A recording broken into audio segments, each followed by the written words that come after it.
I am Moa. I am Maja. And we are the co-founders of Earth Mothers Rising. We walk alongside women in their conception, pregnancy, birth, and motherhood journeys. The how is ever changing because it is guided by the flow of our intuition. The why is always the same.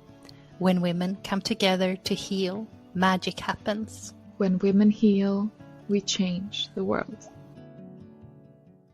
Rise, Earth, Mothers rise, rise, rise, rise, Earth, Mothers rise, rise, rise. Welcome to the Earth Mothers Rising podcast. A space where the sacred birth workers Moa and Maja share about all things conscious conception, childbirth, pregnancy, and motherhood. Always from a holistic perspective with a twist of magic. Good morning. Good morning. Hi. Or good day almost. It's a little bit later than usual when we record. Yeah. Good day. Good day. How are you today? Do you want the long version or the short version? Always the long version. Always. Oh, gosh. Well, how am I? I get a feel into my heart for a moment. I am good because I am good with being in my feelings, I suppose. I don't know what I'm feeling though.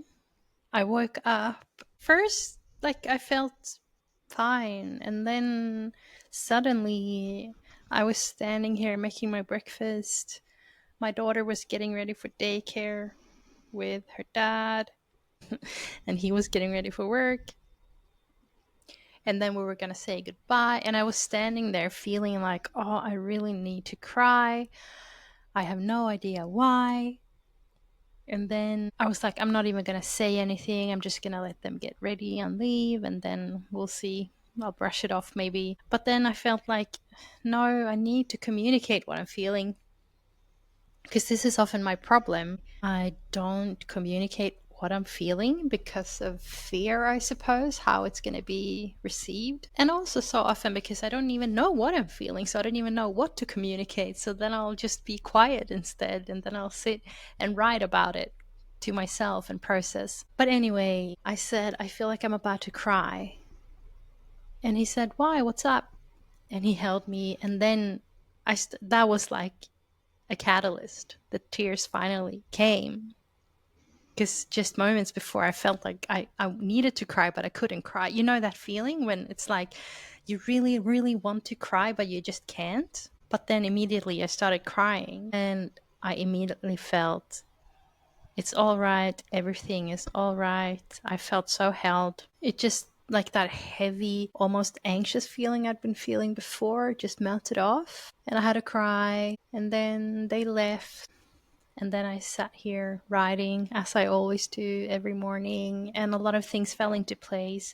We were meant to have a guest on today, but for reasons, personal reasons, she couldn't or didn't want to today. She was meant to share her birth story, and this is what it's all about, what we're doing, you know, Earth Mothers Rising, honoring your needs, honoring your intuition, honoring your cycle. And she had to honor her cycle today and just be with what is and be with the sacredness.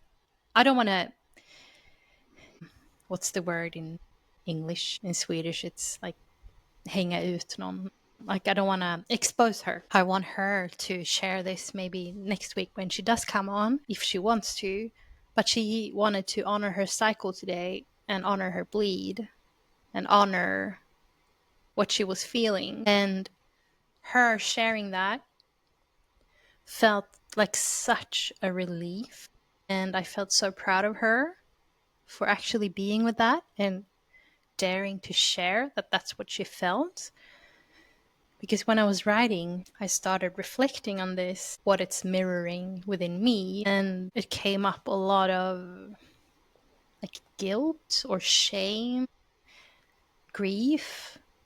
about my past and what I've been like in the past, just completely ignoring my needs, my health, my cycle, just completely overriding myself.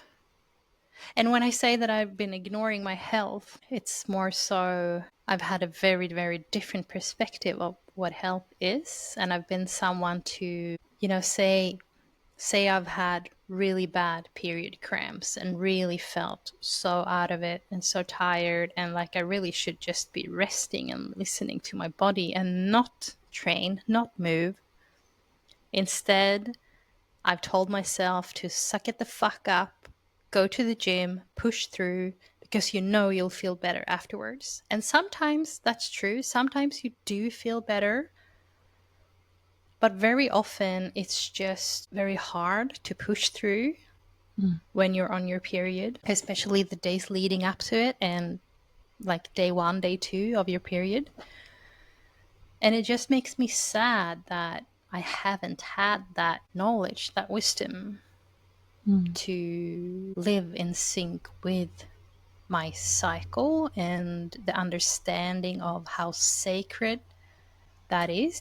And yeah, that brought up a lot of grief and it's also such a strange situation because I'm breastfeeding now. I don't even have a cycle. I haven't had a bleed in 4 years. Last time was actually 4 years ago, before I got pregnant with my daughter.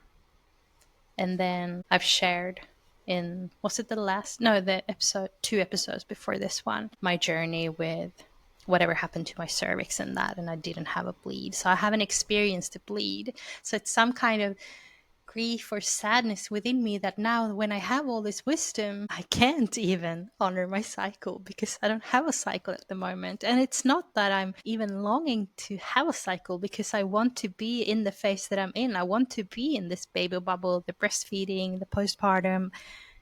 And now when I'm speaking about it, I guess I am honoring that phase of life. But it's just this weird mix of emotions. I guess also because I've kept reading a little bit in my diaries from before, from that phase of my life. And when I read, it's like a completely different person writing, even though it is the same person. Like it's a different version of myself who I love so much, and I feel so much compassion for her because she just didn't know better and she did what she thought was best at that moment of time.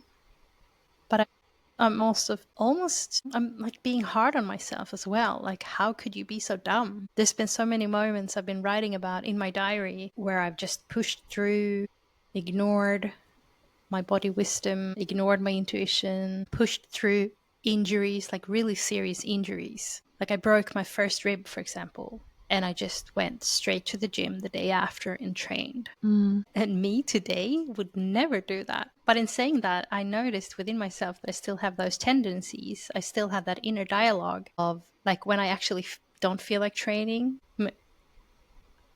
I'm questioning, is this laziness? Should I just suck it up and train and push through? Or is this honoring my needs?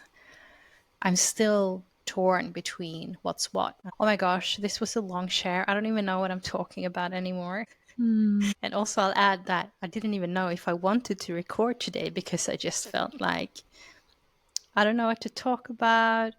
I'm in a weird mood. I'm emotional. I'm probably going to cry. I just want to go hide. But then I felt into it and I felt like I want to do what you did last time when we recorded. Just show up as I am, authentically. This is me. This is like part of me. This is all of me. And I So want to honor beautiful. that too. Yeah. Yes, so beautiful. And it inspires me so deeply that we are both creating a space where you can show up as you are and also always, always, always choose not to show up because you don't feel like it, you know? And it's both of those things at the same time. And it's all just perfect because it is what's right in that moment. And it's just so beautiful. Perfectly imperfect. Exactly. What is on your heart today? Well, I'm in a quite a tired season. It is very soon November, so it makes a lot of sense. It's getting really dark up here in the north as well, and we actually had a little bit of snow today. Winter is coming, and I am doing my very best to embrace that and embrace that I am tired and that I do need to sleep more now than a month, 2 months, 3 months ago. And I'm really trying to honor that and not be hard on myself for that. So I had a really hard time getting up this morning. It took me about 40 minutes just like to be awake enough to like stand up. That's the mood I'm in. That's where I'm at. Trying to also really just accept, and embrace. It's beautiful that we have these seasons that we cycle through, as well as we cycle through all the seasons in our menstrual cycle. We do so throughout our year, throughout our life as well. So I'm trying to be with that. And then I woke up this morning, and when I finally was awake, I was like, okay, no, I need to do all these things. And it was really cold in our cabin because we only warm it with fire. I don't know how to say. Yeah, the fireplace. Yeah, the fireplace is what warms this little house. So it was really cold, and there's just a lot going on in the morning this time of year because of that. So I just went kind of quickly into that, like, yeah, let's do it. Just, and now it's time for a podcast. I was in this little bit of a rush mode, I guess. So trying to feel into where I'm at. I'm kind of overwhelmed by life, honestly. I have just all these things going on and things I need to do that I don't really want to do. And then also a lot of things that I really, really want to do. And I find myself getting really overwhelmed a lot right now. So, but I'm trying to also honor my need for rest while also taking care of those things. And it's hard to find that balance. And it's hard to really, really take care of myself in that mode because it is so easy for me, so how do you say it? I'm very, very used to doing things really fast and doing all the things even though I don't feel like it and don't want to, and as you said, just overriding myself and wanting to be so good all the time and do everything. And yes, so it's very, very easy for me to fall into, but I'm trying really hard not to and to break those cycles. So I'm trying to do it and honor what I need to do while also not doing too much and being like come what may of that. Like if I fail at some course or things take longer, or then that's just what it is. Then that is my pace right now. So I'm trying to embrace that. Yeah. But it's a struggle. It is. But it's such a beautiful awareness that you have. Thank you. Likewise. And you're saying you're saying so many things that I can relate to as well. I'm the same. Things always go a little bit too fast. I want to be productive. I have all these 1,000 different ideas and creative downloads that I want to act on, but even they can become a stress because it's just you don't even know which one to act on and how to prioritize. But then you also have these other stuff, other needs that's not as fun, but you need to do them. You said something interesting there. Like you said that like certain things inspires you and you want to do them, but there's also other stuff that you don't necessarily want to do. There's such a fine line there. Like there are things that you have to do in life even though you don't feel like them, because otherwise you would just be maybe laying in your bed all day. Some people would. But do you understand what I'm trying to get at? Like, Yes. when is it okay to not do those things, and when do you really just have to suck it up and do it? And how do you prioritize? How do you balance? How do you do it in a way that feels good for you? I guess that's what I'm struggling with. Yeah, same. Yes, for sure. And it is a really hard balance, and we've been so trained to almost always suck it up and override ourselves, many of us. And again, it's this feminine, masculine, woman, man thing as well, because for everyone on this planet, regardless of sex or gender, we have an imbalance of these energies of activity and rest, of doing and being. But I do believe that most women feel this way worse. And for us as women to just keep the same pace all the time, it's just not how we work. It's not how our bodies work. And we need to listen in way more and trust that things that we need to do, that we'll do them, and the things that we might not. Sometimes it may feel like you really need to do certain things, that the world just falls apart if you don't. But that's not true. That's not true. Very often that's not true. It is very rarely true, I would say, depending on who you are in this world. But for most of us, that's just not the case. Yeah, really. very true.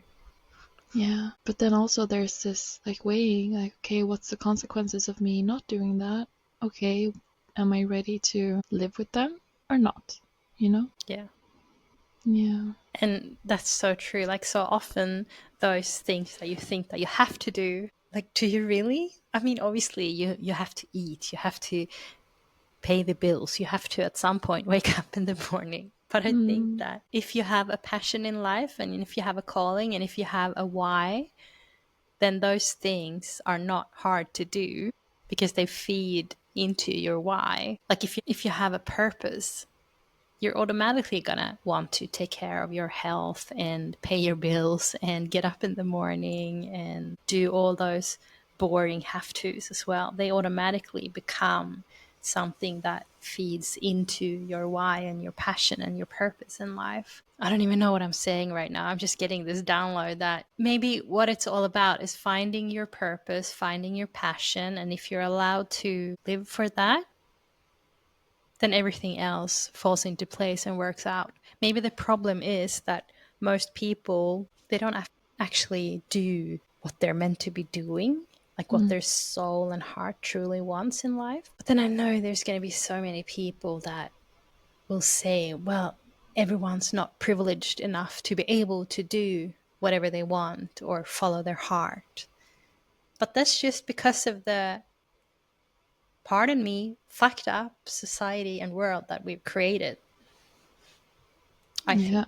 Yes, and the bullshit power hierarchies that we have, and where people aren't just allowed to do their thing and be themselves, and yeah, and where some people just take and take and take from others. Yes, which, I mean, it's a hard reality that no, not everyone are privileged enough, but that is also very much like it's very real and also very made up in the same time by the systems that we have where that exist to motivate why some people have way more than they could possibly ever need, ever. And most people have way less than they need. And this idea that we don't have enough resources in this world, I think that's utter bullshit. And that is totally a way of motivating why some people are struggling so hard while others are not. Well, that was maybe a tangent, but. I'm just sitting here listening and like, yeah, that's so wise. Thank you. I love that tangent. Let's make a U-turn to what we were somewhat planning on talking about then, maybe. Or do you want to keep your reflections going? Nah, I think I said my piece for today about that. maybe there's more another day, but yeah. It is very related, though, to what we wanted to talk about. Like, we wanted to talk about health and our perspective on health. Yes. And we have been really touching on that, and how, for me, that this stress, hustle culture effect on my life is very much at the center of how I think about health and what affects my health the most, really.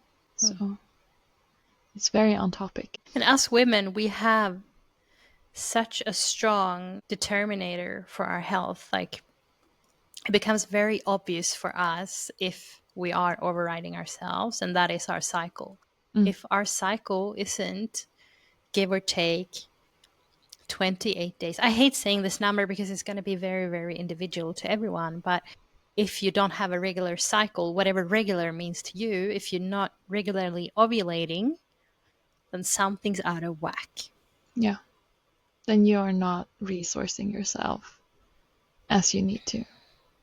Or you have pressures that are just too much on your body, on your spirit. And that can be anything from overtraining to, I don't know, just working 9 to 5. And then on top of that, training. And on top of that, you have other stuff that you need to tend to. And on top of that, you have a family. And on top of that, like, added stress to stress to stress. But it's so ingrained in us that that's just what life is. That's what you do. You go to work 5 days a week, you work 9 to 5, and with whatever free time you have, it's not even free time, then you have to squeeze in all those other needs.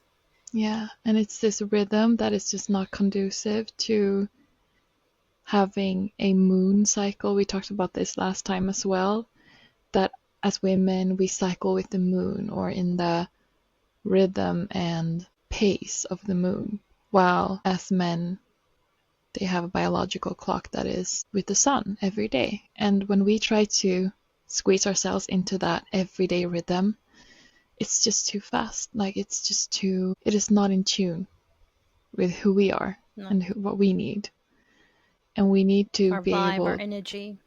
yeah, we need to have the possibility to just take a few days off, or just take a few days and do way less, and then do maybe more another day. Like, that is our rhythm. And when we try to squeeze into that every day, the same is demanded of us, that is just not conducive to our health. And also, I But want to even for say, men as well. Like, for men as well, obviously they're going to be affected by, maybe sometimes they're lacking sleep. Like, they're not either always going to want to be productive. But it's such a hard for sure. equation to solve. Like, how do we tend to all these different unique needs? What were you going to say? I was I gonna switch, interrupted but you. now I want to say something about what you said. Yes, for sure.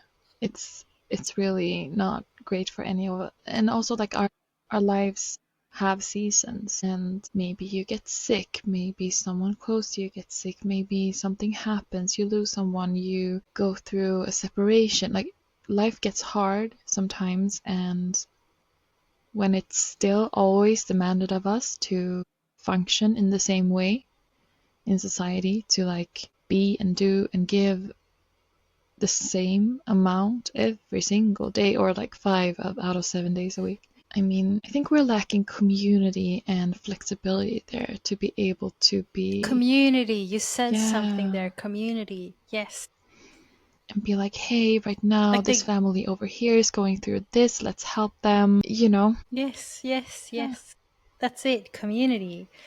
Because the society today, there's very little room to back off for a moment from whatever's, whatever's, what's the word, like, mandated from you, whatever's required from you. It's very little room to be able to put that on hold for a moment because someone died or your house burned down. I don't know, yeah, like, what should be number one, which is your family and the people around you, they become secondary because you have to, number one, give your energy to whatever brings money to the table. exactly.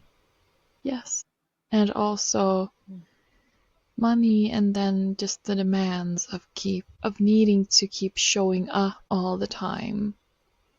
Otherwise you might lose your job. You might lose also that standing in society is very important to us. There are many things that are at stake if you would just stop showing up or need a break for a while, or it feels like that. And again, that feeling of if I don't deliver, everything falls apart, which isn't really true, but a lot of us really feel like that, and it really drives us to do way too much. I'm just thinking of something now. My partner, he's a manager, and they have a lot of struggles with people working under him, or just in general working wherever in the company that he works for, that they don't want to be there. They don't want to work. And they go on sick leave even though they might not necessarily be sick. Like they're faking it because they don't want to be there. Mm. And that just comes back to what I was saying, like so many people, they're not fulfilling a purpose. But then some people are going to have to do that boring shit that no one else wants to do. So how do we solve this equation? I mean, it's so hard, and we have such a complex society where we have just divided all these parts of what we need, and we put a huge portion of it over here and then another over here. And I don't know, I mean, I think it's very naive to just say, oh, at this time in history, everything or her story was way better, and this is what we need to go back to. I don't believe in that, but I just got No. this picture in my head of, a village, a farming village where someone was really good at mending clothes, and then you could go to them to learn that, or to for them to help you with that, and another was good at this, another was good at that, and you help each other, um, and you find the thing that you are good at that gives something back to the community, that fills a need within the community, and I think that gives you a lot back as well, because that is purpose, and Because there's then you're giving something back about to the that. community, a community that you feel very passion for and that you love. Yes. So again, the problem is then that we lack community.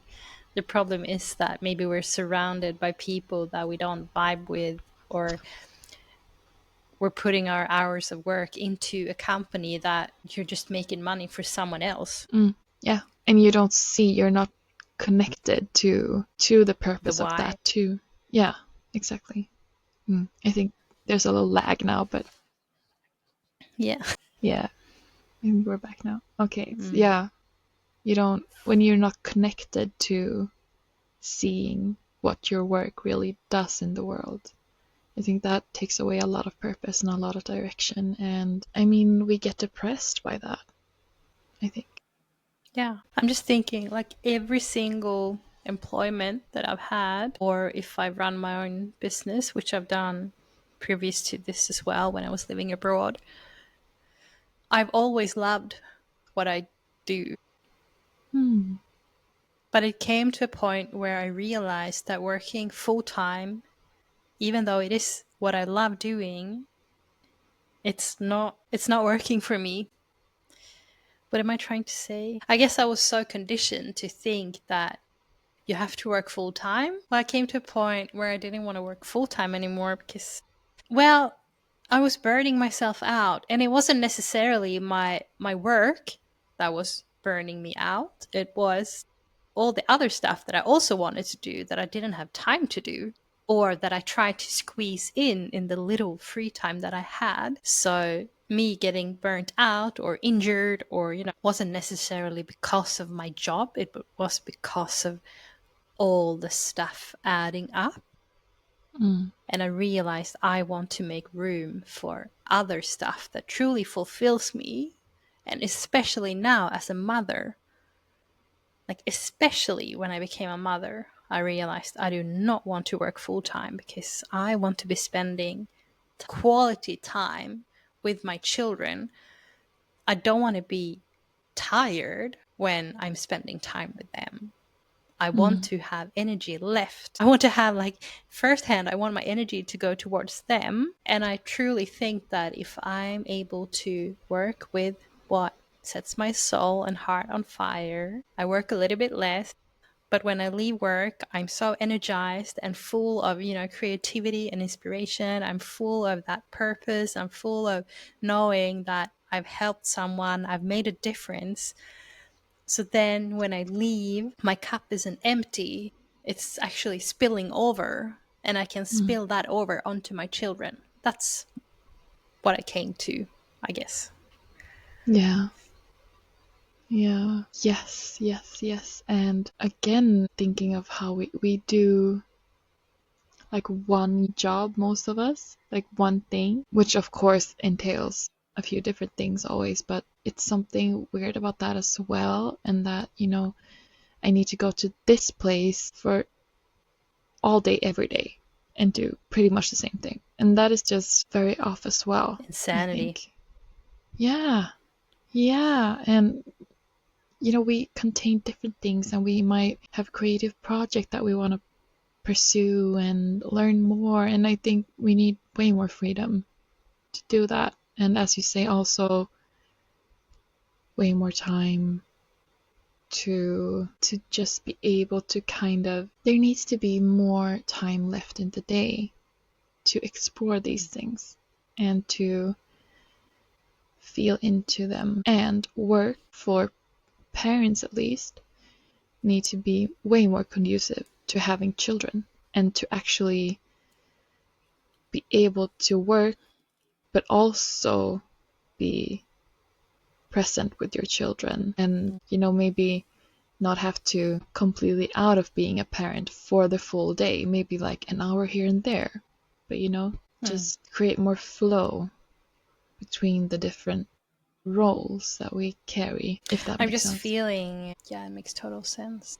I'm just, something that pops to mind now is this mom guilt as well, because I have this inner voice telling me that I should be wanting to be with my children all the time. I shouldn't leave my daughter in daycare at all, then, if that's how I'm feeling. But that's not true either, because I have found my true passion and I'm doing something that really fills me and inspires me.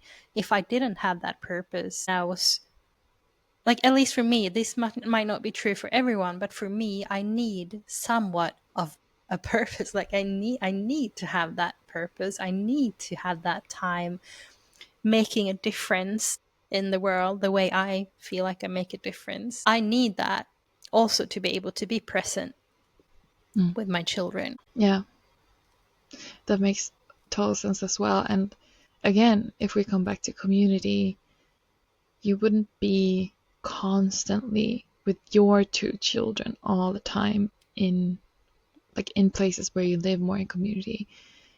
We help each other out with taking care of the children, and you can go, I don't know, go to the bathroom by yourself or something, but also maybe take a rest or do your thing, as you say. And I was also, I think I shared this in our first episode, but I was really feeling into, okay, what if a stay at home mom is gonna be my thing? And of course there's a ton of purpose in that, but I truly felt, when I truly, truly like felt into that might be what I do, I just felt that is not enough for me. There is something missing for me in that. And there's nothing wrong with that either. Definitely not. No, yeah. Are we talking about what health is for us? I was just, thinking maybe we should circle back a little bit again. Yeah. I feel like this time it was my fault for taking a detour. No need to point any fingers, I think. Yeah. We're all, but I do feel there's so much purpose in this conversation, and that it does have a lot to do with health and our mental health, and for sure.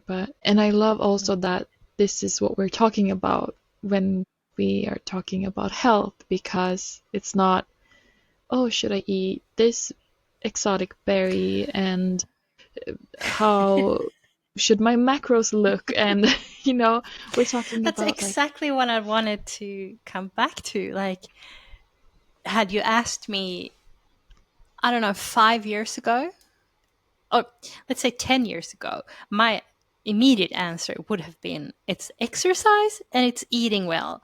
And eating well would have been also a completely different answer to what it is now. So I think that so many people think that health is just about physical health. Like, do mm, you exercise and do you eat? They forget, many people forget the most essential, which is sleep. Are you not sleeping when, like, well, then you might as well stop training as well, because you're not going to be recovering from your training. Like, number one is sleep. And I yes, feel like nutrition is also very important, but the idea of what nutrition is just so strange today. and so It's crazy too all over the place. focused. Sorry. Yeah, it's too no, it's too focused on macros and calories. And I've been there. Like, I've been counting macros like a maniac. And it does work, but that depends on what your goal is. If your goal is to be super ripped and all of that, then yes, it works for that purpose, but Yeah. that's not health. That's not my purpose anymore. That's not what I think is important. No. And I mean, the calorie counting, I mean, that is truly what really made me go from having some issues with my body image to really having an eating disorder full on. Like, that really gave me that focus that really starving yourself needs. And we're so focused on weight as well. I mean, that is just to me a huge, huge thing because I'm actually probably healthier than ever, but I'm also at my highest weight ever in my life. And if you would listen to society, this should be completely impossible because being overweight, I hope you heard my quotation marks if you're not watching on YouTube, is supposed to be pretty much like a death sentence. But I just know from my personal experience that eating the most nutritious and balanced diet I have ever been eating and resting enough and moving in a way more balanced way. Like, I guess my body was in this panic mode because I'd been starving it so much, so maybe that made it gain maybe more weight than it needs in a way. I don't know. But I also try to trust my body that it's doing its right thing, and I know that I'm taking so good care of myself now. And it's just this huge, huge thing. And also, it's really hard for me to trust because I don't really weigh myself, but I can see in the mirror that I don't look like, society wants a healthy person to look like, sort of. But what does even society want you to look like? Like, I'm seeing there's such huge division between, like, if you go on Instagram and you look at someone who's fit, like who's got a six pack and muscles, and especially if it's a woman, you're gonna have 1,000 people commenting, "Oh wow, you look amazing! You're so fit. You're so healthy." And then you're gonna have 1,000 people saying, "Yuck! Oh, that's so masculine and that's awful." And you know, Mm, and I guess it's the same if an overweight person, and I'm saying overweight with quotation marks too, like posts a picture, you're gonna have so many people thinking, "Oh wow, that's beautiful, that looks so healthy," and then you're gonna have all these other people telling you you're fat and you're unhealthy and blah blah blah. Like, yeah, and there's then is it definitely weird that. that we have this? Is it weird that we have this crazy focus on the weight? Then, like, when the first thing we do with a baby when it's born is weigh it. It's the first thing. Yeah, Well, maybe not the very first thing. Hopefully, you put the baby on the mother's chest. But then hopefully. it's a very big rush to weight that baby. And then you go, at least in Sweden, in the beginning, like every month, you weigh that baby. The weight is so important. And then you keep bringing your child back to the doctor to weigh it every year and keep track of that weight. It's all this focus on weight. Yes, weight and I've height, actually and put then my BMI. foot down there, and I'm not taking my daughter anymore because I don't want to ingrain that in her, that her weight is important. I have no idea what her weight is. It's so unimportant to me because I can tell that she's happy and healthy and thriving. Why do I need to know her weight? There's no, like, obviously not, like, she's eating, she's playing and running, and then, like, obviously there's not a problem. But we make it a problem. The doctor Yes. makes it a problem. Someone Yes. else makes it a problem. We're so obsessed, and I think like there's something about this, measuring things, measuring health, measuring people, measuring life in, time, and there's just this obsession that we have with measuring. And then there is some truth to that being excessively overweight isn't healthy, but you can be overweight in terms of what they consider overweight according to all those measurements. You can be overweight and still have very healthy markers. Like you don't necessarily have, high blood sugar because you're overweight, or you don't have high cholesterol and all those other health markers just because you're overweight. So it's true and it's not true. Yeah. I need to, how do you say, I need to recommend Sarah Wickham.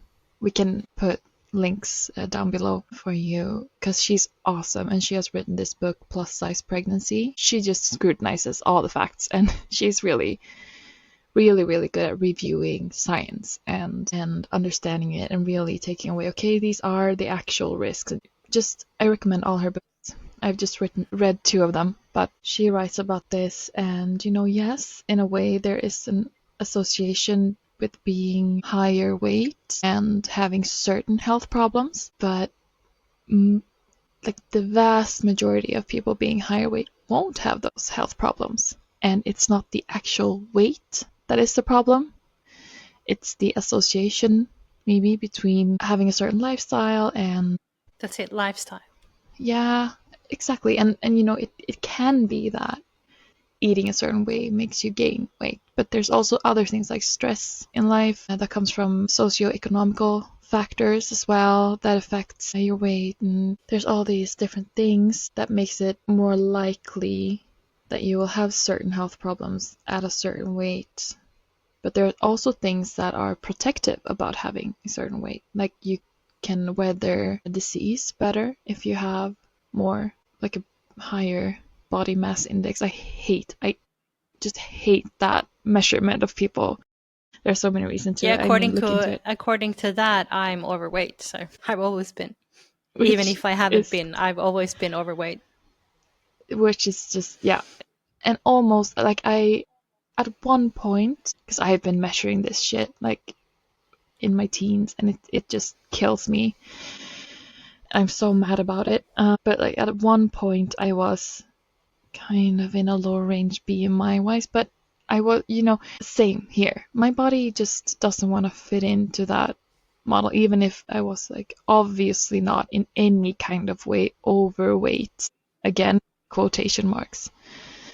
I've always been in the slightly higher range. And again, it's like muscle versus fat. It's just bullshit. I mean, BMI equals bullshit. Bullshit. It's yes. And I think that this is actually common knowledge now. Like I even hear healthcare professionals saying that it's not an accurate measurement, but still we go off by it. That's still what they use. Yes. It's like with birth and cervical examinations, there's so much science research telling us that that's just totally irrelevant, and still that's the measurement we go by. Yeah. And it's just there. Because and that's then, just what we've always done. yeah. And again, it's about like when you can measure something, we really love that. I think there's this, again, the obsession about doing that.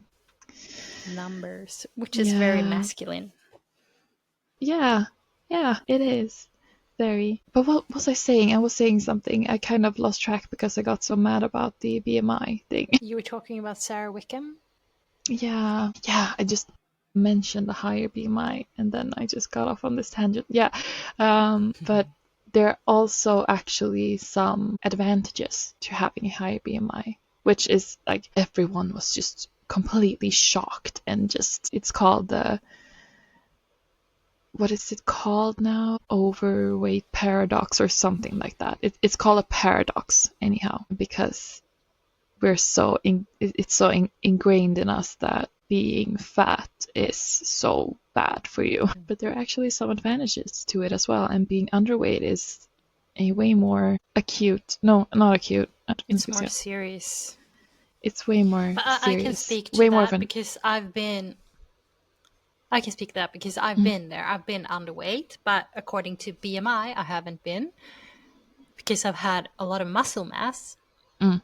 So if you look at the BMI, I'm normal weight or even sometimes overweight, depending on what my weight have been. But I've had zero body fat. Obviously not zero, but very little body fat. And I haven't had a cycle. I get to a certain point with my body fat levels and then my cycle just disappears. And like I've known this all the time that it's not healthy, but to me that was like a sign of, yes, now I'm super fit and ripped because now I don't have a cycle anymore. But back to what I was saying, we have such a great health marker as women. When your cycle disappears or gets irregular or disrupted, then something's out of whack.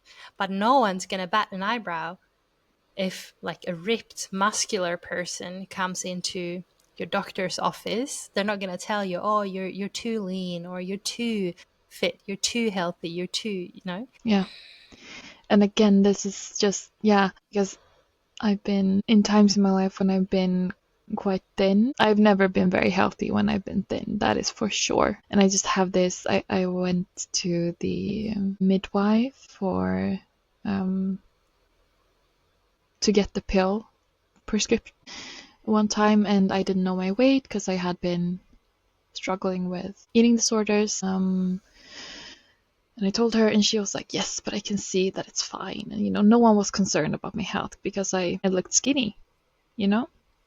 And then I stopped drinking way too much and just eating like, I don't know, like frozen pizza every once in a while. Like just, I was basically living off alcohol, frozen pizza, and energy drinks. And I was skinny and no one was concerned about my health at all. No questions asked, But once I chilled out a little bit with that and started getting a more healthy lifestyle, eating regularly, working out, pretty normally, I gained weight, obviously. But then questions started coming and they were like, but maybe let's weigh you and maybe your BMI, this and that. And it's just so completely backwards. And it just goes to show that we have a completely crazy view of what health is in our world today and in the healthcare system. And we're so affected by what other people's tell us as well. Like for me, when I've been the most probably unhealthy, in other words, very ripped, like with a six-pack, I've been getting more compliments on my body and my appearance than ever. And then that's like a false confirmation that you're doing something right. Because we thrive off compliments, unfortunately, and validation. At least the person I was back then. It's not as important to me now, but we do thrive off validation. But the person I am today would rather be validated for who I am and not what I look like. But also this brings me back to my teens when I was like 12, 13 years old. I was pretty overweight when I was a kid up until I was, I don't know, 12, 13-ish there when I really started to be very eating disordered.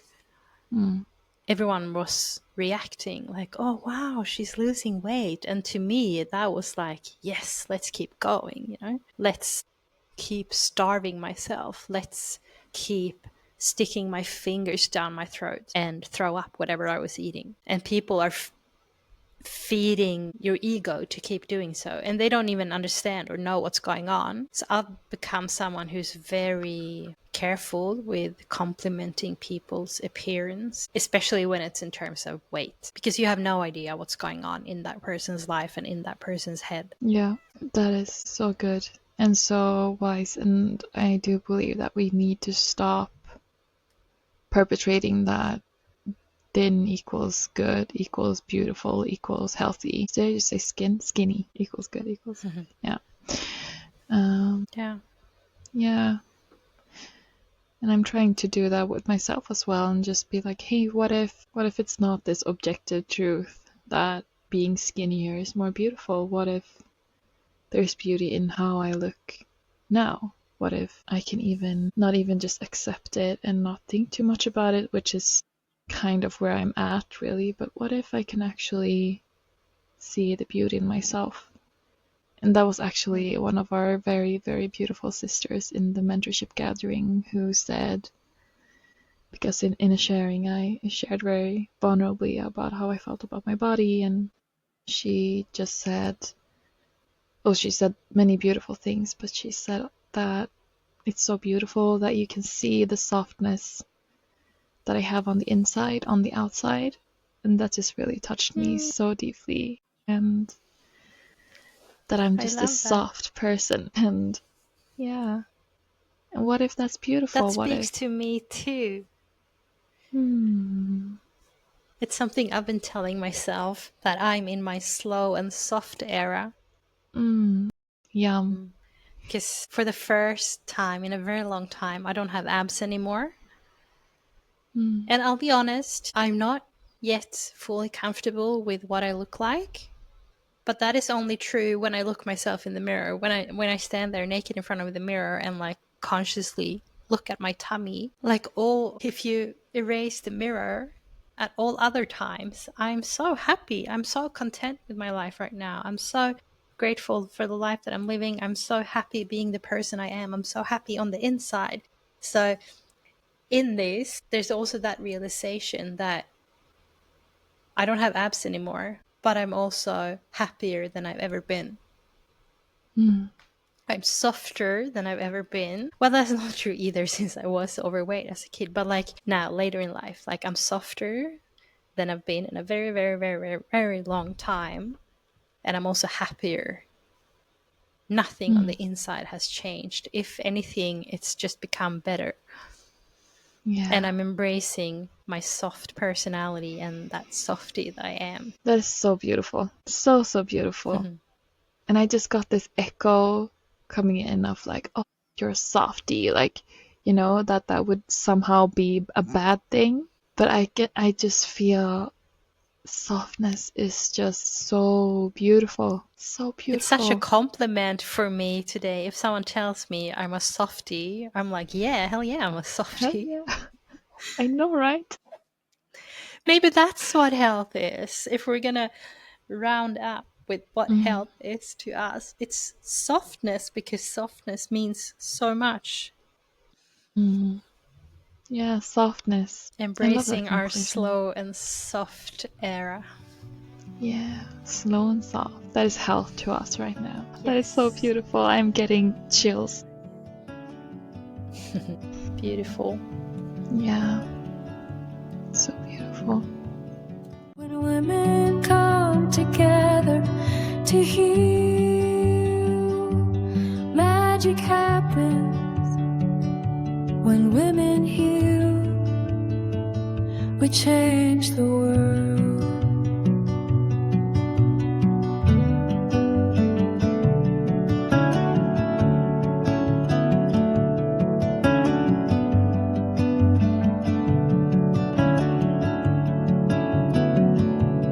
Rise, earth, mother's word.